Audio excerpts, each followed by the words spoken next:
श्रीराधिकां समुद्दिश्य सर्वपापं प्रशान्तये उपवासं करिष्यामि राधाष्टम्यां नवस्याम् आजन्म मरणं यावत् जन्माया दृष्टं कृत्य तत्प्राणासाय राधिके प्रसिद्ध परमेश्वरी। प्रथम अध्याय शुण सुजन देहि मन कहवा पूर्व विधान राधा जन्म समाचार श्रवण करी तर नर एक दिन द्वारकारे रतन सिंहासन परे बसी नथिले जगन्नाथ मनरे होई आनंदित। यही समय तांको पासे रुक्मिणी होइले प्रवेश आवर सर्व पाटवंशी मिलिले एक एक आसी तांकु देखि जनार्दन पुछिले गमन कारण रुक्मिणी जोड़िबेनी कर बोइले वचन मधुर भो प्राणनाथ आंभ परे दया बहिण कुहवारे आज जे राधाष्टमी व्रत राज्य होई पालित तार सर्वविवरण शुणिबा पाई बड़े मन से राधा देवी कागरे जन्म लभिले केउटारे काईकि मर्ते हेले जात ता विस्तारी कुहनाथ केवल महिमा तांकर केहू अंशरे अवतार शुणिबा पाई बड़े मन दासीरे सदय होइना कहतु सकल विषय मनरु छाड़ब सन्देह एमंत कहिन रुक्मिणी मौन हेले क्षेत्रे भणी श्रीकृष्ण वाच आ रुक्मिणी वचन गोविंद मनरे होइण आनंद बोइले शुण पाट बंशी जहा पूछिले हेली खुशी राधा जन्म समाचार आवर महिमा तांकर वर्णना करिवार पाई विधाता सक्षम नुहई शंकर सदा करी जप न जाने राधा स्वरूप तुम्बे जदि जानिबाकू आसीच मोर पासकू ताहले जा जाने मुही कहबी शुण मन देही राधा बोली यदि अक्षर सकल परे अटे सार से राधा ठारू सर्वसृष्टि जन्मी परमेष्टि देख जेते जलस्थल राधा ठारू ए सकल उत्पत्ति होइछि जान आकाश नल पवन आवर चंद्र दिवाकर इंद्रादि सकल मोर राधाराणी ठारू जात जन्मी अछंती पंचभूत यही प्रकार तुम नेत्रे जगते देखुअछ जेते समत सृष्टि तांकर वर्णिबी कि गुण तांकर शून्य शून्य जे महाशून्यता मध्य विजय निरंजन से निरंजन परे जान निराकार स्थान निराकार परे सही शुक्लांबर जे छंती रही तापर शशिवर्ण छंती नाही तांकर रूप कांति अरूपे करंती विहार अवन मंडल मध्यर सेठारे जो पुर अछि बरणी न पारिबी किछि तहिरे अरूप विहार अछंती जान विजय कर से पुर महिमा पार वन्यमा शक्ति नहीं कार ता मध्य विजय पूर्ण ब्रह्म पुरुष मानक उत्तम विजय करिछंती जान सर्वदा लागिछि भजन रोग शोक जे जड़ामृत सेठारे नाही तिले मात्र आवर दिवस रजनी न हुए सेठा घरे जानी मलय बहे अविरत कुसुमे भृंग हंती मत चंद्र उदिया जले तही माणिक्य दीप जे जलही आवर रतनर पुर कुंभन थाई से तियार आड़ दीर्घता नुहे खड़ी मध्य छई रासस्थली से राष्ट्रस्थलीर महिमा वर्णि न पारिबे ब्रह्मा ता मध्य रत्नवेदी सार विचित्र भावे से तियार हीरा लीला जे वैडूर्य ହୋଇଛି ନାନା କାରୁ କାର୍ଯ୍ୟ।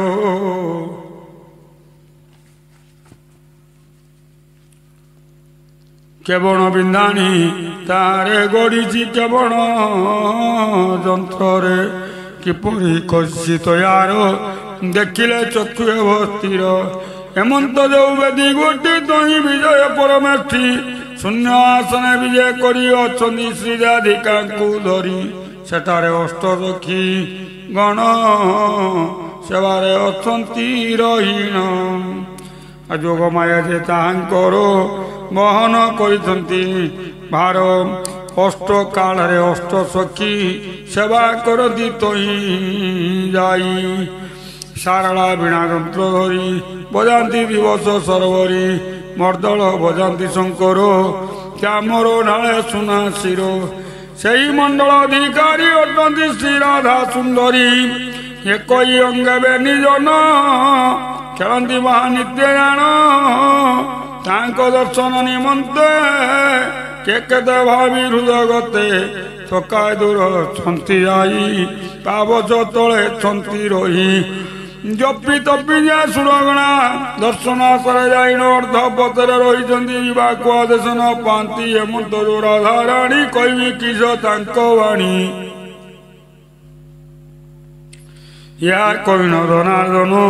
ଚାହିଁଲେ ରୁକ୍ମିଣୀ ବଦନ। यापर जे समाचार कहि सुन सुजनर श्रवण होइब मुकत क्षेत्र मोहन लेखे गीत शुण सुजन चित राधाष्टमी जन्मव्रत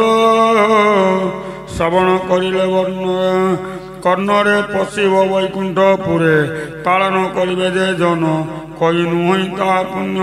श्रीकृष्ण नित्य समाचार भाषंती राणी आगर उठिण सत्य भामा तही पादरे प्रणिपात होई आबोला हे प्राणेश्वर सन्देह हुए मो मनर कहिल राधा नित्येश्वरी रासमंडल अधिकारी आमर कहले आमर विजय रत्नवेदी पर एक अंगे राधा कृष्ण हुण चंदी प्रतिष्ठित सर्वदा रास करती दिवारजनी न जानती हेमंत रासेश्वरी श्री राधा नाम जे तांकरी आवर कृष्ण संगे छंती तिरे हे अलगा नुहंती एणे किपरि गप पुरे जन्मिले वृषभानु घरे चंद्रसेना को विवाह हेले तुमर माई बोलाइले माई भणजा के ऊपर विहार कले मुरारी षोलश गोपी संगे रमिल राधा नहीं रंगे या किपरि कलनाथ शुणी मुया चंबित से महानित्य राधा सोई राधा संबद की कह किपरि भावे क्यों दिने मर्त्य हुई बन कहीं जनमिले सही कहतु आम्भको बुझाई पुणी से अन्य कोल नजर में किंबा गोपपुरे गौड़ घरे हेले जात बुझाई को प्राणनाथ आवरता जन्मदिन सकल करती पालन आवर कहा जन्मदिन सकल करती पालन ये छाड़ गौड़नी तार व्रत पालती किबा नर किवा नित्य रासेश्वरी व्रत पालती नर नारी ता शुणाई आम्बचित तृप्त कर आयनाथ हेमंत भाषिण वचन सत्य जे होइले मौन क्षेत्र मोहन जोड़ी कर बोलई शुण समाचार से राधा कृष्ण पयरे शरण पोष सर्व नरे शरण पोष सर्व नरे शुण हे सती शिरोमणि पूछिल तुम्हें जो बाणी ताज अत्यंत गहन श्रवण होइब मोचन मर्त्य जो राधाराणी जन्मिले गोपपुरे पुणी से राधा नित्य राधांकर प्रभेद नाही तिले मात्र मो संगे तांकर भाव संसारे अटई दुर्लभ कहिल माई मोर सेही लोके देखाण जे अटई प्रकृत घटना जानिले पुछिब नहीं केबे भले कही आगर बुझाई राधा गुण कही नुही ତାଙ୍କ ପଦରେଣୁ ଯତେ ସମ ନୁହିବ କେହି ବର୍ତ୍ତେ ସେ ରାସ କରି କାହିଁ ପାଇଁ ଜନ୍ମିଲେ ଶୁଣ ମନ ଦେଇ ଯୁଗକୁ ଯୁଗ ବହି ତଳେ ଜନମୁ ଆମ୍ଭେ ବେନି ହଳେ ଆପଣା କାର୍ଯ୍ୟ ଶେଷ କରି ନିତ୍ୟକୁ ଯାଉ ସେ ବାହାରି ସତ୍ୟ ଯୁଗରେ ଜାଣ ମୁହିଁ ନୃସିଂହ ରୂପ ଥିଲେ ବହି ରାଧା ଯେ ମାଳତୀ ନାମରେ ଆସୁନଥିଲେ ମୋ ସାଙ୍ଗରେ ଦାନବ ବଳ କରି ଦନ୍ତ ନିତ୍ୟ ଗଲୁ ପରବେଶ ତାପରେ ତୃତୀୟ ଯୁଗରେ ଆମେ ଜନ୍ମିଲୁ ଅଯୋଧ୍ୟାରେ ରାମ ଅବତାର ଥିଲୁ ସେ ଥିଲେ ସୀତା ନାମ ବହି ସେ ଯୁଗ ପାର କଷଣ ଲଭିଲୁ ଆମେ ଦୁଇ ଜଣ ତାପରେ ନିଜ ପୁରେ ଗଲୁ ରାସ ଉତ୍ସବ ମନ ଦେଲୁ ଏହି ସମୟ କଂସାସୁର ଜନ୍ମ ଲଭିଲା ମଥୁରାର ଦେବଙ୍କୁ ବହୁତ ଦଣ୍ଡିଲା ପାଦରେ ଆଣି ଖଟାଇଲା ଆଉ ଦେବେ ତାଙ୍କର ଅତ୍ୟାଚାର ବ୍ୟତୀତ ହୁଇଆ କୂଳରେ ଦାଦାଙ୍କୁ ସଙ୍ଗତରେ ନେଇ ମିଳିଲେ କ୍ଷୀରାଦିରେ ଯାଇ ତାତଟେ ବସିନ ମରେ ଡାକିଲେ ମତେ କୂଳରେ ତାକୁ କଷଣ ନ ସହି ପ୍ରବେଶ ହେଲି ତହିଁ ଯାଇ ପୁଛିଲି ତାଙ୍କ କାରଣ କହିଲେ ଦାତା ବୁଝାଇନ କଂସାସୁରର ଅତ୍ୟାଚାର ବଢୁଛି ପ୍ରଭୁ ଅପାର ଆପଣା ଯେବେ ନ ବୁଝିବ ସକଳେ ଅମରେ ମରିବ ଏପରି କୁହନ୍ତି ବିଧାତା ଆମ୍ଭେ ହୋଇଲୁ କ୍ରୋଧେ କଦାତ୍ରତେ ଯୁଗେ ତୁମ୍ଭ ପାଇଁ ଅପାର କଷ୍ଟ ଆମ୍ଭେ ପାଇ ମାଇଲୁ ଦୁର୍ଦାନ୍ତ ରାବଣ ନାଚିଲୁ ସର୍ବଦତ୍ୟ ଗଣ ତଥାପି ତୁମେ ନ ବୁଝିଲ ବ୍ରହ୍ମ ହତ୍ୟାରେ ଦାୟୀ କଲ ଦେଖଣି କଂସ ଅତ୍ୟାଚାର ଭୟ ହୋଇ ଜରା ଜର ଆମ୍ଭକୁ କରୁଛ ଆପତ୍ତି ପଛରେ ପୁଣି ଦେବ ସାଥୀ ଏପରି କହନ୍ତି କ୍ରୋଧରେ ଆମର ପଡ଼ିଲେ ପୟରେ ବିଧାତା କହିଲେ ବୁଝାଇ ଏ ଜନ୍ମେ ତୋ ବସାଇ 1600 ରମଣୀଙ୍କୁ ପେଶୁ ଆମ୍ଭେ ଯୋଗ ପକୁ ତାଙ୍କ ସଙ୍ଗେ ବିହରିବ ମର୍ତ୍ତରେ ରାସ କରିବ ତାପରେ ମଧୁପୁରେ ରାଜା ହୋଇ ପାଣିବ ପରଜା ଅପାର ଆନନ୍ଦ ପାଇବ ସୁଖରେ ମର୍ତ୍ତେ ବିହରିବ ହେମନ୍ତ ଦାତା ବୁଝାବନ୍ତେ ବିଧାତା ଦୋଷ ଚିତେ ବୋଇଲୁ ଭାବନା ନ କର ଜନ୍ମିବୁ ହେଇଥିଲେ ନିକଟର ନା ମଥୁରାପୁରେ ବସୁଦେବ ଆମର ଜନକ ହୋଇବ ଦେବ କି ହେବ ଆମ ମାତା ସର୍ବଦା କରୁଛନ୍ତି ଚିନ୍ତା ସପ୍ତମ ଗର୍ଭ ତାହାଙ୍କର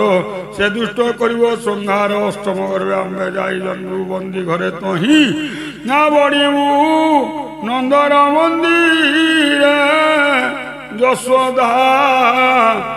ତାଙ୍କ କୋଳରେ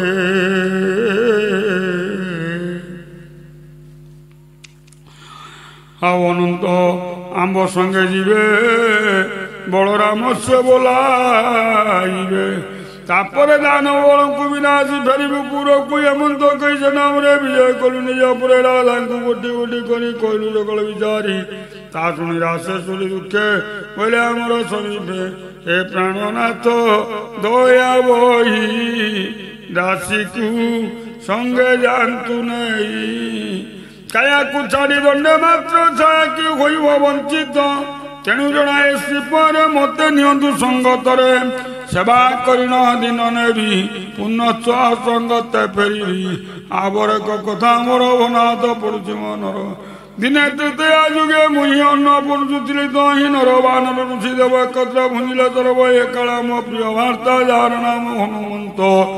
ସେ ମୋର ପାଦକୁ ନାହିଁ ମନରେ ବିଚାରିଲା ତହିଁ ଏପରି ଏକ ନାରୀବର ଯେବେ ଘରଣୀ ହୁଅନ୍ତା ମୋର ସର୍ବଦା ପରସି ଦିଅନ୍ତା ମନରେ କେଡ଼େ ସୁଖ ହୁଅନ୍ତା ତାର ମନ ଜାଣି ମୁହିଁ ବୋଇଲି ସ୍ନେହରେ ତହିଁ ଆରେ ବାବୁ ହନୁମାନ ଯାହା ତୁ ବିଚାରୁଛୁ ମନ ଏ ଯୁଗେ ପୂର୍ଣ୍ଣ ନହିବ ଜପରେ କାମନା ପୁରିବ ମୁଁ ରାଧା ନାମ ଥିବି ବହି ତୁ ଥିବୁ ଚନ୍ଦ୍ରସେଣା ବହି ଗୋପାଳ କୂଳେ ହେବୁ ଜାତ ନଥିବ ତୋର ପୁରୁଷତ୍ୱ କେବଳ ଜଗି ରହିଥିବୁ ପ୍ରଭୁ ଆସିଲେ ଛାଡ଼ିଦେବୁ ଏପରି ତାହାକୁ କହିଛି ଅନାଥ ଚରଣ ଧରୁଛି ଯଦ୍ୟପି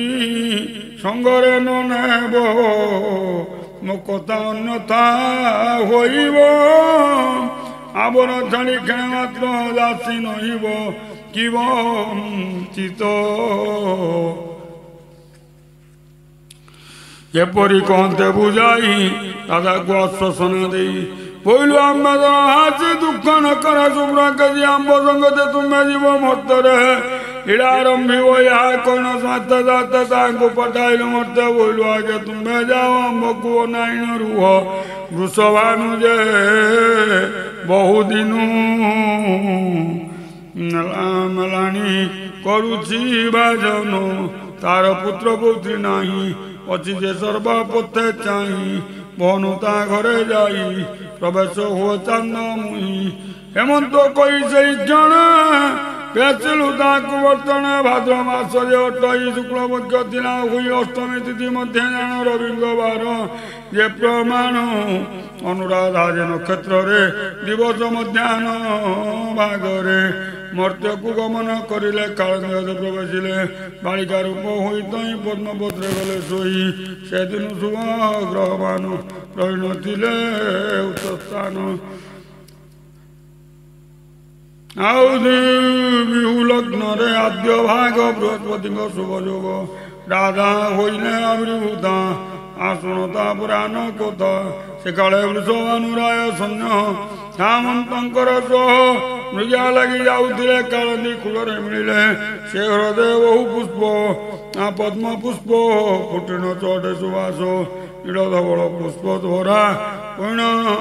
ଦିଶେ ତୋରା ହୁଇନ ଦୂରେ ଦିଶେ ତୋରା ତା ଦେଖି ଆନନ୍ଦ ରାଜନ ଭୃତ୍ୟକୁ କହିଲେ ବଚନ ମୋର ବଲ ମାନ ତୁହି ସକାଳେ ପୁଷ୍ପ ଆଣ ଯାଇ ରାଣୀ ଦେଖିଲେ ତୁଷ ହେବ ଲକ୍ଷ୍ମୀଙ୍କ ପୟରେ ପୂଜିବ ପଦ୍ମ ପୁଷ୍ପକୁ ନାରାୟଣୀ ସ୍ନେହ କରନ୍ତି ଅଛି ଜାଣି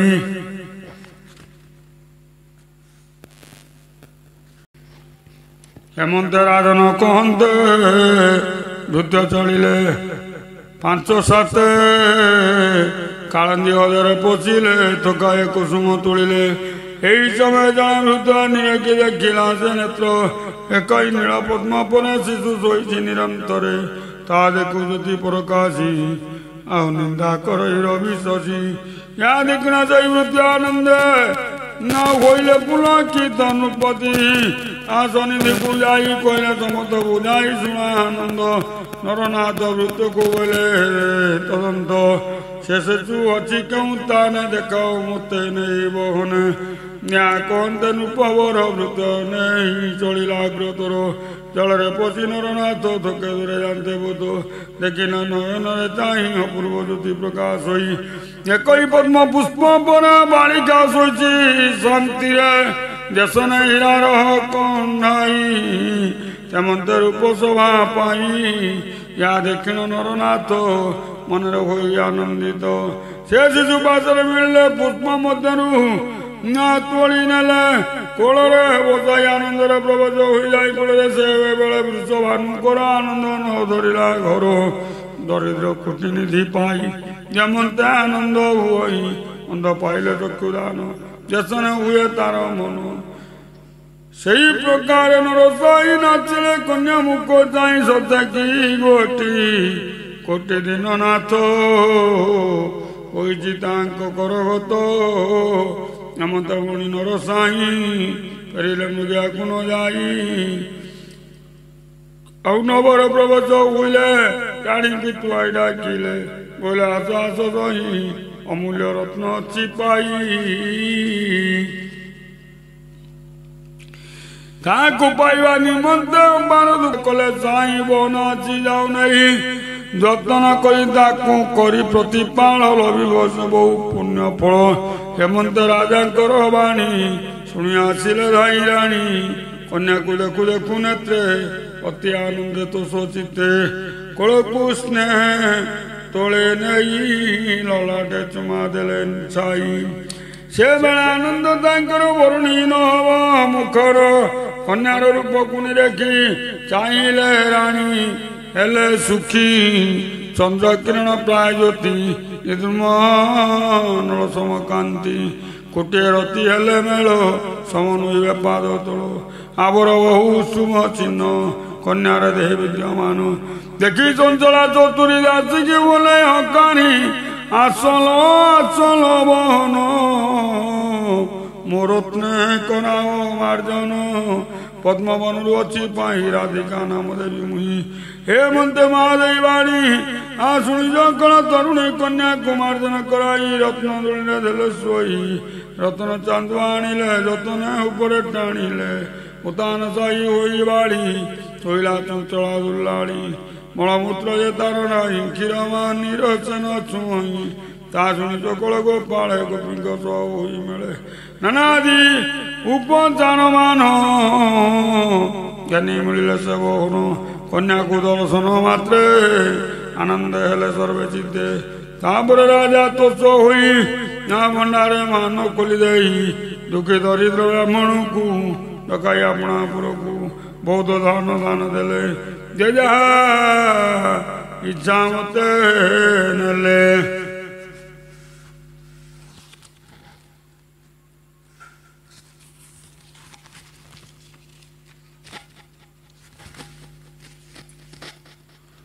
ସେଦିନ ପ୍ରତ୍ୟେକ ଗୃହରେ ବ୍ରତ ବଲ୍ୟାନନ୍ଦରେ ଘୃତ ପ୍ରଦୀପ ଜାଳିଦେଲେ ସୁବର୍ଣ୍ଣ କୁମ୍ଭ ବସାଇଲେ ସେକାଳେ ଆନନ୍ଦ ଉତ୍ସବ ମୁଖର ବର୍ଣ୍ଣନ ହେବ ହେମନ୍ତ ଧର୍ମରାଜାଙ୍କର କହିଲି କରିଣ ବିସ୍ତାର ପରେ ଆନଗାଥା ମାନ କରି ସଂକ୍ଷେପ ବର୍ଣ୍ଣନ ରାଧାଙ୍କ ଜନ୍ମ ସମାଚାର ସମ୍ପୂର୍ଣ୍ଣ ହେଲା ଏଠାରୁ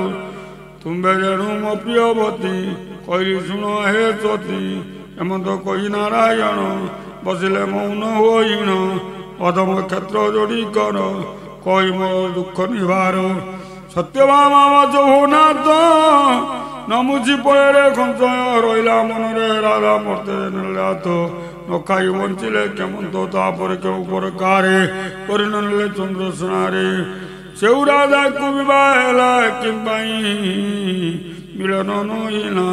ତୁମେ କିପରି ମର୍ତ୍ତ୍ୟ ପୁନଃ ଆସିଲ କୁହ ପ୍ରାଣେଶ୍ୱର ଏହା ଶୁଣି ଦୟାମୟ ତୁଟାଅ ଆମର ସଞ୍ଚୟ ଶୁଣିବା ପାଇଁ ବଳେ ଚିତ କ୍ଷେତ୍ର ମୋହନ ରଚେ ଗୀତ ଶ୍ରୀକୃଷ୍ଣ ବାଚ ବାଟ ବଞ୍ଚିକ ମୁଖ ଯାଇ କହନ୍ତି ଦରକାର ଯାଇ ଯାହା ବୁଝିଲ ତୁମେ ମାତ ପୂର୍ବରୁ କହିଅଛି ମୋତେ ତ୍ରେତୟା ଯୁଗରେ ଅନୁଚୟୀ ଦ୍ୱାପରେ ଚନ୍ଦ୍ରସେନା ସେଇ ରାଧା ଦିଦିଲା ସୀତା ସତୀ ଅତି ସୁନ୍ଦର ରୂପ କାନ୍ତି ତେଣୁ ସେ ହନୁମନ୍ତ ବୀର ଚନ୍ଦ୍ରସେନା ଯେ ଦ୍ୱାପରରେ ତାହାକୁ ରାଧା ଯେଉଁପରି ବିବାହ କଲେ ଶୁଣ ଗୌରୀ।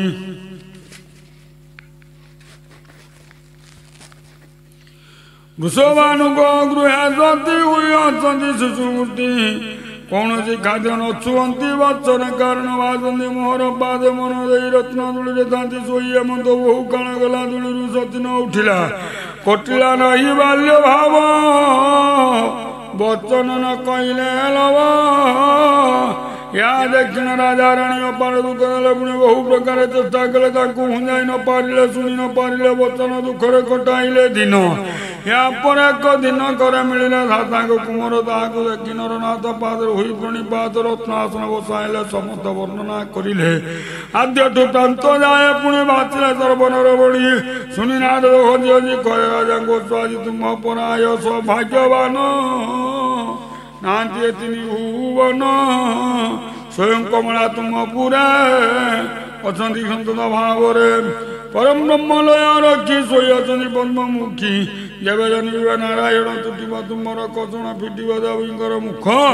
ଯୌବନ ବିକଶିବ ରୂପ ସେ ପାଇଁ ଭାବନା ନ କର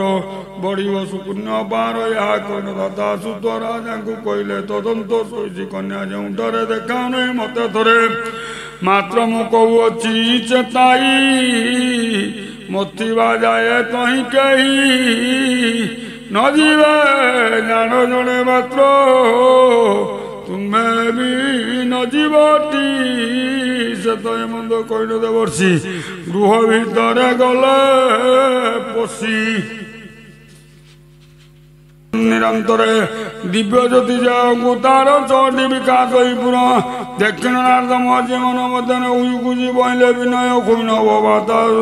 କିମ୍ପାଏ ଭାବେଣ ଶୋଇଛୁ ବଚନ ନ କହି କିରଣ ନ ଛୁଇଁ ଆଉ ହୋଇନଥି ଜଗତ ମାତ ମାୟା ବିହାଇଛୁ କେମତ ଓ ମାତବରେ ଦୟା ବହି ରାଜା କୋଷଣ ନାଶ ତୁଇ ତୋ ଲାଗି ଦିବସ ରଜନୀ କାନ୍ଦି ରାଜା ରାଣୀ ଆଉ ଏ ମନ୍ତ ନ ଶୋଇନ ବଚନ ବାସୀ ମାସ କ୍ଷୀର ଖାଇ ବାଳକ ସ୍ୱଭାବ ତ୍ୟାଗ କର ଜଗତ ନବ ଭାବ ଧର ଯାହା ନିମନ୍ତେ ତୁଇ ମାତ ଶୟନ କରୁଛୁ ହେମନ୍ତ ସେ ପ୍ରଭୁ ଆର ଅଳ୍ପ ଦିନ ଆଉ ଅଳ୍ପ ଦିନ ଜନ୍ମିବେ ଯେ ମଧୁବନ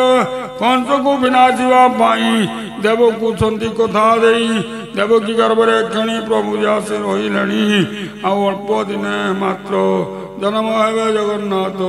ଏ ଗୋପପୁରରେ ଜନ୍ମିବେ ଅପାର ଦାନବନ ଆସିବେ ପୂର୍ବରୁ ବହୁ ସୁରାସୁରୀ ଗୋପରେ ଛନ୍ତି ଅବତାରୀ ପ୍ରଭୁଙ୍କ ପଥ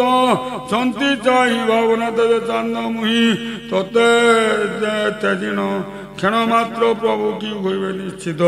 ଏମନ୍ତେ ନାରଦଙ୍କ ବାଣୀ କର୍ଣ୍ଣରେ ରାଧା ଦେବୀ ଶୁଣି ବୋଇଲେ ନାଦକୁ ଚାହିଁ ମନରେ ହରଜିତ ହୋଇ ତାହେଲେ ମୋର ପ୍ରାଣକାନ୍ତ ମର୍ତ୍ତେ ହେଲେଣି ଉପଗତ ଚାଲ ଦେବଶ୍ରୀ ଅଗ୍ରତର ଜଣାମ ମାତାଙ୍କ ପ୍ରିୟର ଭୋଜନ ଆଣିଛନ୍ତି ବେଗେ ଖୋଦାରେ ଜଳେ ମୋର ଅଙ୍ଗ ଶୁଣି ନାରଦ ଆନନ୍ଦରେ ମିଳିଲେ ନୃପତି ବାସରେ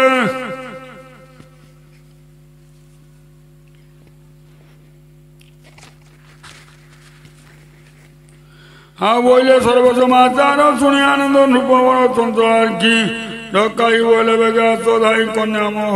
କଥା କହିଲାଣି ଭକିବା ପାଇଁ ମାଗେ ପୁଣି ଶୁଣିନ ରାଣୀ ରାଜା ଗିର ଧାଇଁଲା ହୋଇ ତଦପର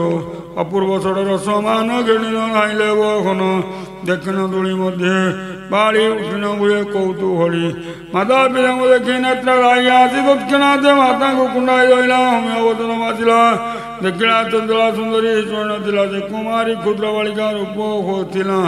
ତତ୍କ୍ଷଣ ଯୁବତୀ କହିଲା ନବୀନ ଦେବର୍ଷି ପୟରେ ବସିଲା ମାତାଙ୍କ କୋଳରେ ବିଦାୟ ଦେଇନ ନାରଦ ଚଳିଲେ ହୋଇନ ଆନନ୍ଦ ସେଇଦିନ ତରୁଣର ପତ୍ନୀ ଆଉ ଖୋଜିଲେ କନ୍ୟା ଲାଗି ପତି ଗୋପରେ ସଂରକ୍ଷଣା ଥିଲା ନୃପତି କୂଳେ ଜନ୍ମ ଥିଲା ଉତ୍ତବ ବଂଶ ଅଟେ ତାର ଧନ୍ୟ ଧନ୍ୟରେ ଭରପୁର ଗୋଦନ ଗୁହାଳ ଗୁହାଳ ଦେଖିଣ ବୃଷ ଭାନୁ ତାର ଆଉ କନ୍ୟାର ଉପଯୁକ୍ତ ପତି ଭାବିଣ ମନେ ନର ପତି ରାଧାଙ୍କୁ ତାଙ୍କ ସଙ୍ଗତର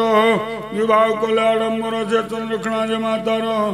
ଲେଖାରେ ଭାଇ ଯେ ଧର୍ମର ଏ ପ୍ରକାର ମାମୁ ସହି ମୋର ତା ସଙ୍ଗେ ଭାବ ଏହି ନନ୍ଦ ଭାବରେ ଦଶମତୀ କାଳକ ମୋର ଅଟନ୍ତି ତାଙ୍କରି ଲେଖା ଯୋଖା ଭାଇ ସେ ସଂରକ୍ଷଣ ଯେ ଅଟଇ ତାପରେ ଆମେ ଗୋପପୁର ବଣିଲୁ ଜନ୍ମି ମଥୁରାରେ ଆମକୁ ପାଇବା ନିମନ୍ତେ ରାଧା ସର୍ବଦା ହୃଦଗତି ଭାବନା କରି ଦିନ ରାତି ସୂର୍ଯ୍ୟଙ୍କୁ ପୂଜା କଲା ସତୀ